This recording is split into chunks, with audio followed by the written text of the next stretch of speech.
जय श्री कृष्णा। राधे राधे। आज हम सुन रहे हैं अधिक मास महात्म्य के अध्याय 17 की पावन कथा। सर्वप्रथम भगवान का ध्यान करते हुए सभी बोलिए ओम नमो भगवते वासुदेवाय नमो नमः। ओम श्री कृष्णाय नमो नमः। पिछले अध्याय की कथा में हम सबने सुना था कि जब सुदेव ब्राह्मण के घर में देवल ऋषि आए और उन ऋषि ने सुदेव ब्राह्मण को बताया कि 12 वर्ष की आयु होने पर तुम्हारा यह पुत्र मृत्यु को प्राप्त होगा जल में डूबने के कारण। तब सुदेव ब्राह्मण पृथ्वी पर गिर पड़े और वह विलाप करने लगे। तब उनकी पत्नी ने उनको समझाते हुए धीरज बंधाते हुए यह कहा कि हे द्विजराज, जो होना है सो तो होगा ही, और जो नहीं होने वाला वह कभी नहीं होगा। इसलिए हे नाथ, आप उठिए और आप सनातन हरि को भजिए। अपनी पत्नी गौतमी के यह वचन सुनकर वह ब्राह्मण सतोगुण को प्राप्त हुआ और उसने भगवान हरि के चरणों में अपने ध्यान को लगाया। तदंतर वह सुदेव ब्राह्मण पुत्र वियोग से होने वाले इस दुख को उसने त्याग दिया। अब आज इससे आगे की कथा सुनते हैं। एक दिन उनका पुत्र यानी कि सुदेव ब्राह्मण का पुत्र शोकदेव अपने मित्रों के सहित बावड़ी में स्नान करने के लिए गया और अपने मित्रों के सहित जल में प्रवेश करके वह नहाने लगा और जल में डूबकर फिर वह मर गया। तब उसको जल से बाहर न आते हुए देखकर उसके सभी साथी हाहाकार करते हुए भागे और वह सब बालक सुदेव ब्राह्मण की पत्नी गौतमी के पास जाकर सारा वृत्तांत कहने लगे।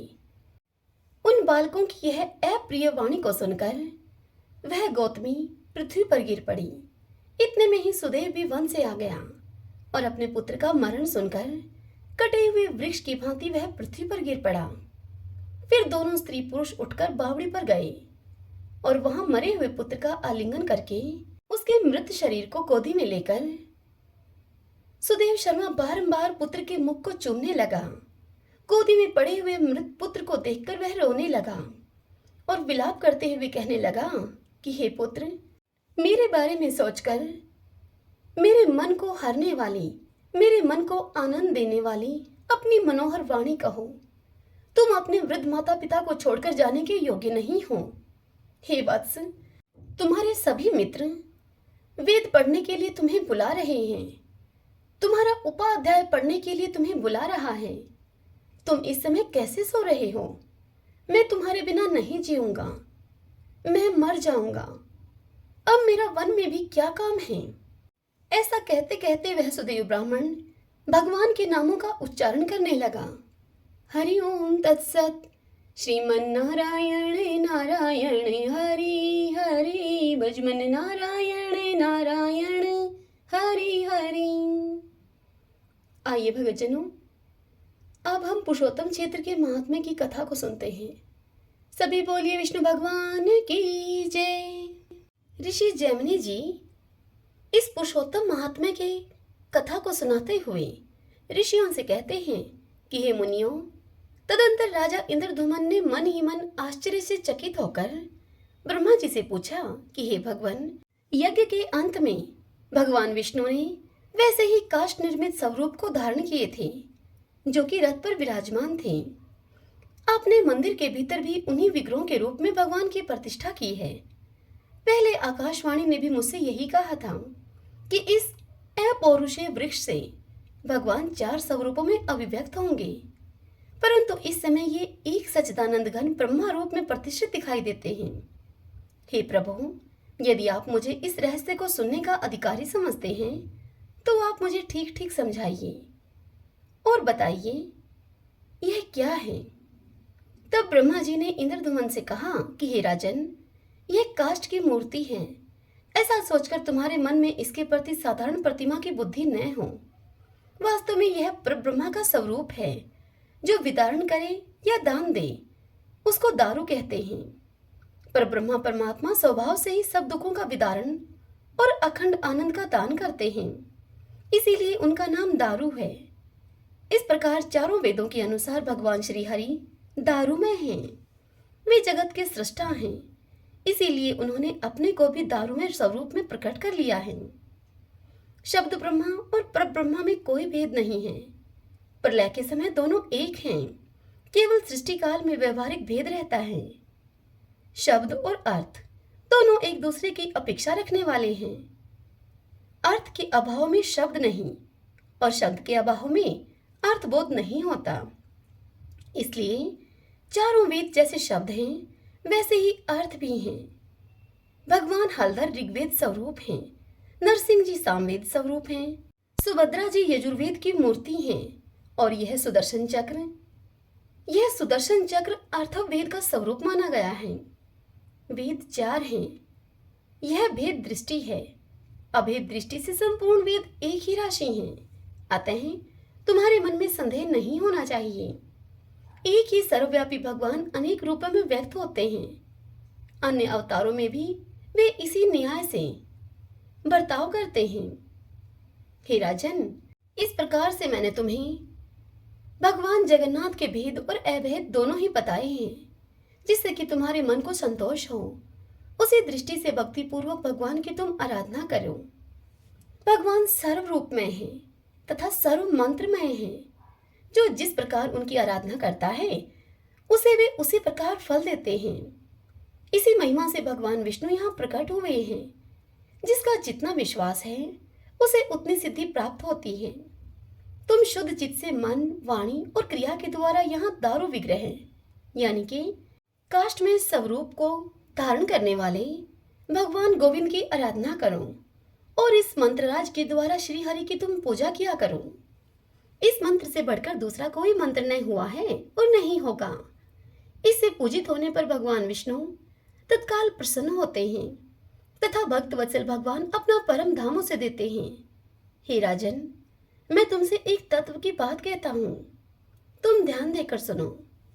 समुद्र के तट पर वट वृक्ष के मूल के समीप नीलाचल पर्वत के शिखर पर निवास करने वाले जो काष्ठमय मूर्ति के व्यास से साक्षात अमृतमय परम ब्रह्मा है, उनका दर्शन करके मनुष्य निश्चय ही मोक्ष को प्राप्त होता है।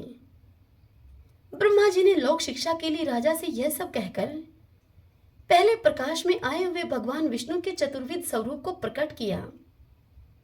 रथ से उतारते समय जो चार मूर्तियां देखी गई थीं, अब वे ही सिंहासन के ऊपर विराजमान हो गई। यह सब लोगों ने प्रत्यक्ष देखा। तत्पश्चात ब्रह्मा जी ने द्वादश अक्षर मंत्र से बलभद्र जी की, पुरुष सूक्त से भगवान नारायण की, देवी सूक्त से सुभद्रा जी की तथा द्वादश अक्षर मंत्र ओम नमो भगवते वासुदेवाय मंत्र से सुदर्शन चक्र की पूजा की। उसके बाद राजा पर अनुग्रह करने के लिए उन्होंने भगवान से इस प्रकार निवेदन किया। ब्रह्मा जी ने भगवान से इस प्रकार निवेदन किया। ब्रह्मा जी बोले कि हे भगवान, भक्तों पर अनुग्रह करने वाले हे देवेश्वर, इंद्रदुमन दीर्घकाल से आपकी भक्ति करते आ रहे हैं और अब इन्हें आपका दर्शन हुआ है। हे भगवान, यदि आपका दर्शन सायुज्य मुक्ति का कारण है तो भी ये भक्ति योग के द्वारा आपकी पूजा करने की ही अभिलाषा रखते हैं। इसीलिए इन्हें आप आज्ञा दीजिए, जिससे कि ये भक्ति योग के द्वारा देश कालोचित व्रत आदि भांति भांति के उपचारों से आपकी पूजा करते रहें। ब्रह्मा जी के द्वारा इस प्रकार निवेदन करने पर काष्ठमय शरीर धारण को किए हुए होने पर भी भगवान ने मुस्कुराते हुए गंभीर वाणी में कहा, हे इंद्रधुमन, मैं तुम्हारी भक्ति तथा निष्काम कर्मों से बहुत ही प्रसन्न हूँ। मुझ में तुम्हारी स्थिर भक्ति हो। करोड़ों का धन लगाकर जो तुमने मेरा मंदिर बनवाया है, इसके भंग हो जाने पर भी मैं इस स्थान का परित्याग नहीं करूंगा। कालांतर में भी जो कोई दूसरा पुरुष यहाँ मंदिर बनवाएगा, तुम्हारे प्रेम से उसमें भी मेरी स्थिति रहेगी। मंदिर भंग होने पर भी मैं इस स्थान का कभी त्याग नहीं करूंगा। जब तक ब्रह्मा जी का दूसरा प्रार्थ पूरा होगा, तब तक इस काष्ठ में विग्रह से ही मैं यहाँ निवास करूंगा। सतयुग के प्रथम ज्येष्ठ में यज्ञ का प्रारंभ हुआ और ज्येष्ठ की अमावस्या को मैंने अवतार लिया है। यही मेरा पवित्र जन्मदिन है। उस दिन महास्नान की विधि से परते अर्चा में अधिवास पूर्वक मुझे स्नान कराना चाहिए। ऐसा करने से मैं कोटि जन्मों में उपार्जित पाप राशि का विनाश कर डालूंगा। हे राजन, उस दिन मेरा दर्शन करने वालों को संपूर्ण तीर्थों, यज्ञों और दानों का फल प्राप्त होगा। बट वृक्ष के उत्तर एक सर्व तीर्थमय कूप है, उसे खोदकर तुम प्रकाश में लाओ।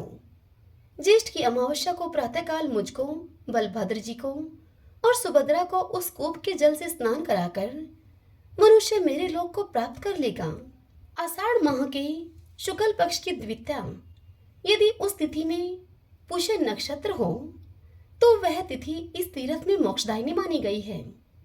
नक्षत्र के अभाव में भी मेरी प्रसन्नता के लिए उस तिथि को यात्रा करनी चाहिए।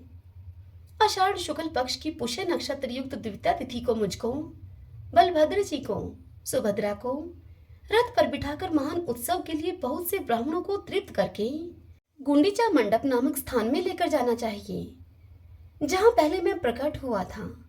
सहस्त्र अश्वमेध यज्ञ की महावेदी उस समय वहीं पर थी। उससे बढ़कर पवित्र स्थान इस पृथ्वी पर दूसरा कोई नहीं है।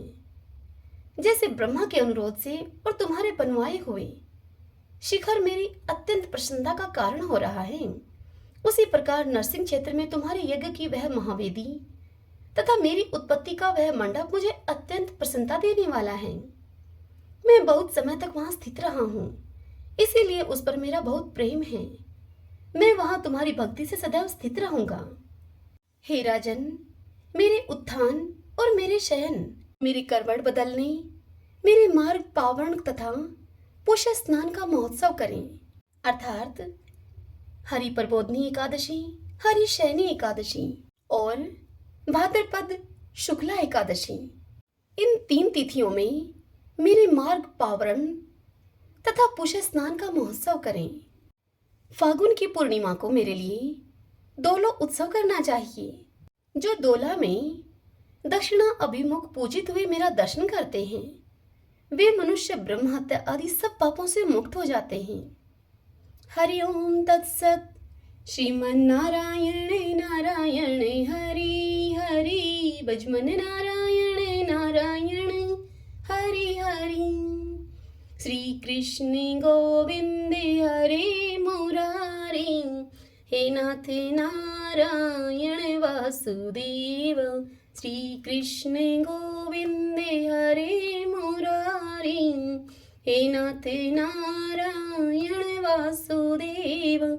श्री कृष्ण गोविंद हरे मुरारी, हे नाथ नारायण वासुदेव। भगतजनों, आज के अध्याय की यह कथा यहीं पर पूर्ण हुई। इससे आगे कल की कथा में हम सुनेंगे समुद्र में स्नान की विधि और भगवत विग्रहों का वर्णन। हरे कृष्णा।